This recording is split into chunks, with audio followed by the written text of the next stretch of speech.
उद्घाटन दृश्य में मिलो स्टैनफील्ड नाम का एक व्यक्ति दिखाया गया है जो ऑटिज्म स्पेक्ट्रम विकार या एएसडी से पीड़ित है। वह न्यू जर्सी की एक सड़क पर खड़े हुए नजर आ रहे हैं। पास की एक फूल की दुकान में एक महिला पर नजर रखते हैं। इसके बीच वह अपने आसपास की घटनाओं के समय से संबंधित कुछ जटिल गणना भी कर रहा है। माइलो एक यात्री बस, एक गड्ढे, एक सड़क कलाकार और एक साइकिल सवार की तेजी से चलने के दृष्टिकोण को नोट करता है। इन अवलोकनों के बाद वह सड़क को पार करता है और रणनीतिक रूप से गड्ढे से सटे एक मेल बॉक्स के शीर्ष पर एक कलम रखता है। उसकी योजनाबद्ध श्रृंखला प्रतिक्रिया होने के तुरंत बाद एक टैक्सी गड्ढे पर दौड़ती है, कलम पर पानी छिड़काती है जिससे यह जमीन पर गिर जाता है। यह स्ट्रीट कलाकार का ध्यान आकर्षित करता है जो फिर कलम उठाने के लिए आगे चलता है। उसी समय तेज गति से चलने वाला साइकिल सवार कलाकार से टकराता है जिसके परिणाम स्वरूप वह मेल बॉक्स पर टकराता है और पास के फल स्टैंड पर गिर जाता है। सड़क पर अराजकता होती है जिससे बस चालक सहित सभी का ध्यान हटा जाता है।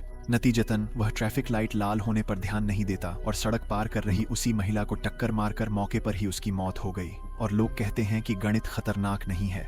माइलो फिर यह पुष्टि करने के बाद दृश्य से दूर चला जाता है कि उनकी योजना सुचारू रूप से चली गई। दृश्य तब एफबीआई के विशेष एजेंट ओलिविया डनहम के पास कट जाता है। वह घरेलू सुरक्षा के फ्रिंज डिवीजन के लिए काम करती है, विराम घटनाओं में विशेषज्ञता रखती है। ओलिविया अपने सिर की चोट के कारण एक लंबे अंतर के बाद काम पर वापस आ रही है। जैसे ही वह फ्रिंज मुख्यालय में प्रवेश करती है, उसे उसके साथी अधिकारियों में से एक चार्ली द्वारा स्वागत किया जाता है जो टीम का पर्यवेक्षक है। इस बीच एजेंसी के प्रमुख वॉल्टर नेट बिशप ओलिविया की वापसी के बारे में प्रयोगशाला सहायकों में से एक फिलिप ब्रॉयल्स से बात कर रहे हैं। फिलिप्स कहते हैं कि वह दुश्मन लिविया नाम की एक डोपेलगेंजर है और चिंता व्यक्त करती है कि अगर वे अपनी टीम में एक छपछाड़ को एकीकृत कर सकते हैं।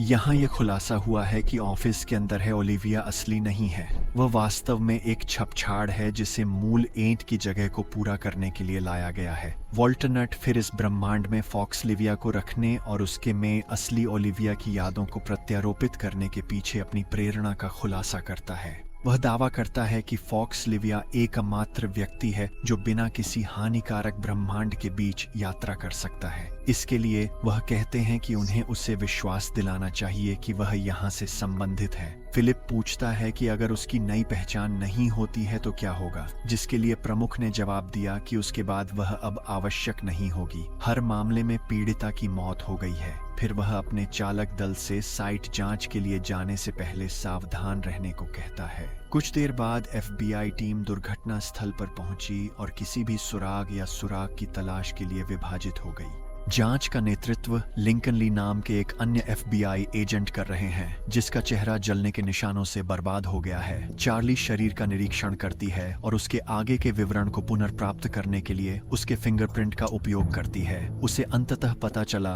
कि मृतक महिला का नाम जूलियन फॉस्टर है। इस बीच ओलिविया ने बस चालक से सवाल किया जो घटना से हिला गया है क्योंकि उसने अब तक किसी भी पक्षी या जानवर को भी नहीं मारा है। हालांकि उसे घटना स्थल पर वही बॉल पॉइंट पेन मिला। प्रत्यक्षदर्शियों से पूछताछ करने के बाद ओलिविया एजेंट ली से संपर्क करता है और उसे बताता है कि स्थानीय कलाकार ने कलम उठाने के लिए झुक दिया था, जिसके दौरान वह साइकिल की सवारी से टकरा गया और फल स्टैंड में गिर गया। यह सुनने पर एजेंट ली का अनुमान है कि कलम मुख्य तत्व है जिसने प्रतिक्रियाओं का एक अनुक्रम बनाया जिससे अंततः पीड़ित की मौत हो जाती है।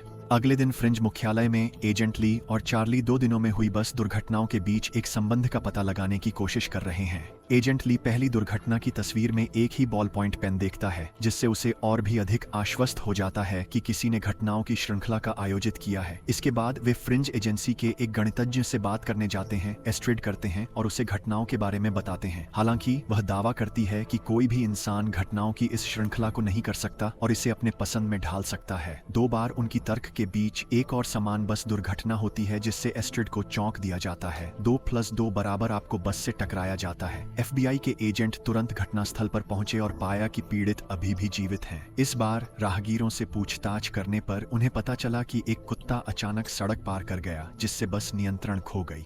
बस तब ओलिविया एक समान बॉल पॉइंट पेन को जमीन में नीचे घूमने पर ध्यान देती है जिससे उसे एहसास होता है कि घटनाओं की श्रृंखला अभी तक खत्म नहीं हुई है। वह चारों ओर देखती है और एक संदिग्ध माइलो को एक ओवरहेड ब्रिज से नीचे देखते देखती है। कुछ पल बाद ईयरबड पहने एक आदमी सड़क पार करने के लिए आगे चलता है। केवल एक आने वाली एम्बुलेंस द्वारा टकराया जाता है। मुझे लगता है कि पैरामेडिक को अपने कोटा को हिट करने की जरूरत थी। अपने संदेह की पुष्टि के साथ ओलिविया अपनी टीम को सतर्क करता है और माइलो की ओर दौड़ता है। ये देखकर बाद वाला तुरंत घटना घटनाओं की एक और श्रृंखला की गणना करता है और पुल से एक साइकिल फेंक देता है। ये एक बस को अपना रास्ता बदलने और ओवरहेड ब्रिज के नीचे चलाने के लिए प्रेरित करता है। ओलिविया उसे बंदूक की ओर पकड़ता है, उसे आत्मसमर्पण करने की धमकी देता है, लेकिन माइलो पुल से कूद जाता है, बस की छत पर उतरा है और दूर हो जाता है। इस घटना के बाद माइलो घर लौटता है और एक बहन मैडलीन को पाता है जो उसके लिए चिंतित है। वह उसे बताती है कि उसे अस्पताल से कई कॉल मिल रहे हैं, लेकिन वह उसे नजरअंदाज करता है। फिर वह उसे आत्मसमर्पण करने के लिए कहती है, यह दावा करते हुए कि वह बहुत दूर चला गया है। हालांकि माइलो अपने कार्यों की उम्मीद करता है और तुरंत उसे चुप कर देता है। कुछ देर बाद मैडलीन उसे एक छोटा प्लास्टिक घोड़े का खिलौना दिखाती है जो उनकी मां की याद दिलाता है। इस पर वह बेचैन हो जाता है और यह कहकर चला जाता है कि यह अप्रासंगिक है। वहीं एजेंट ली नियमित त्वचा जांच के लिए अस्पताल जाता है और बर्न चैम्बर में प्रवेश करने से पहले वह ओलिविया से तीनों पीड़ितों में समानता खोजने पर ध्यान केंद्रित करने को कहता है। ओलिविया मुख्यालय लौटने के बाद दुर्घटनाओं के गवाहों से बात करती है और थोड़े निरीक्षण के बाद तीनों पीड़ितों और एक मेडिकल सेंटर के बीच संबंध पाती है। वह अपनी खोज चार्ली के साथ साझा करती है और वे तुरंत इस चिकित्सीय केंद्र की ओर चल देती हैं। वहां पहुंचने पर ओलिविया नोटिस करता है कि मरीजों का एक सेट एक ही बॉल पॉइंट पैड का उपयोग कर रहा है क्योंकि वे डिजिटल उपकरणों से निपटने में असमर्थ हैं।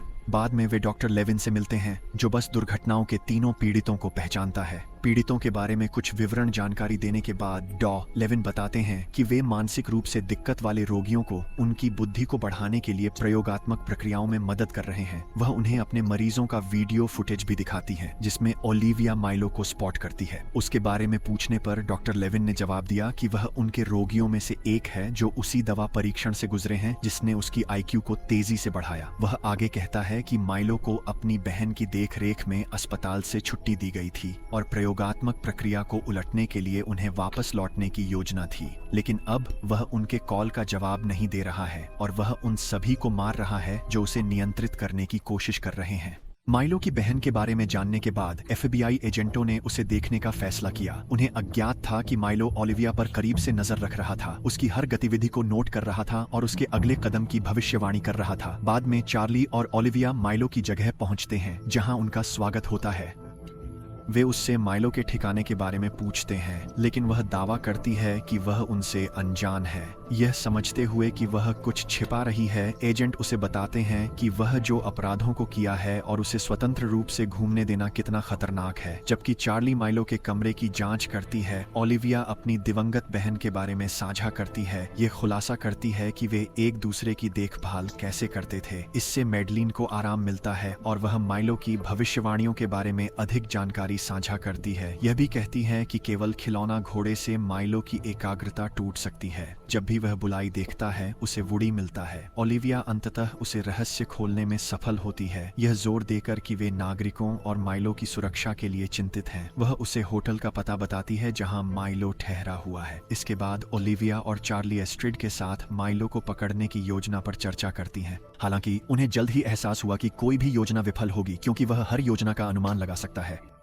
नतीजतन वे बिना किसी बैकअप के सीधे होटल तक पहुंचने का विकल्प चुनते हैं। मुझे नहीं पता कि इससे कैसे मदद मिलेगी, लेकिन वे सबसे अच्छा जानते हैं। इस बीच माइलो को अपने होटल के कमरे में देखा जाता है, खिड़की से नीचे देखता है और अगले कुछ मिनटों में होने वाले परिदृश्यों की कल्पना करता है। अपनी क्षमता के साथ वह भविष्यवाणी करता है कि ओलिविया और चार्ली जल्द ही आएंगे और वे उसका पीछा करेंगे। वह यह भी गणना करता है कि वह ओलिविया को एक निर्माण स्थल के एक चिह्नित क्षेत्र के माध्यम से लुभाकर मार सकता है जहाँ हवा बहुत पतली है और उसे सीमेंट ईंटों के भार के नीचे कुचल सकता है। जैसा कि उसने भविष्यवाणी की, 2 FBI एजेंट होटल पहुंचे और मिलो को सड़क पर उनके लिए इंतजार कर रहे हैं। वह तब निर्माण की ओर दौड़ता है जबकि एजेंट उसका पीछा करते हैं। ओलिविया, जो पतली हवा क्षेत्र के लिए चेतावनी संकेतों से अनजान है, श्वसन उपकरण लगाने के लिए रुकने के बजाय इसके माध्यम से दौड़ता है। यह वास्तव में माइलो की गणना गलत बनाता है। उसे नहीं लगा कि वह इतनी गूंगी होगी। इसके अलावा वह सीमेंट ईंटों के ढेर से भी बचती है जो माइलो ने माना कि उसे कुचल देगा। खलनायक अपनी गणना गलत होने को देखकर हैरान हो जाता है और अंततः उसने पकड़ लिया। इस समय ओलिविया ऑक्सीजन के कम स्तर के कारण खुद को लगभग घुटने में मदद करता है, लेकिन शुक्र है चार्ली समय के निक में आता है और उसे सांस लेने के उपकरण के साथ मदद करता है। इन घटनाओं के बाद चार्ली ओलिविया से पूछती है कि उसने श्वसन उपकरण लगाने के लिए क्यों नहीं रुका, जिसके जवाब में उसने कहा कि उसे चेतावनी संकेत नहीं पहचानता था। बाद में ओलिविया मैडलीन को अस्पताल ले आती है, जहां माइलो एक सुपर कंप्यूटर के साथ बातचीत करते देखा जाता है। डॉक्टर के अनुसार आईक्यू बूस्टिंग बहुत लंबे समय से माइलो के मस्तिष्क में रहा है, जिसके कारण वे उलट प्रक्रिया को अंजाम देने में असमर्थ है। अब उसका मन इतना उन्नत हो गया है कि केवल मशीनें ही उसके विचारों को समझ सकती हैं। इस खबर से दुखी मैडलीन कमरे में चली गई और खिलौना घोड़ा अपने भाई के सामने छोड़ दी।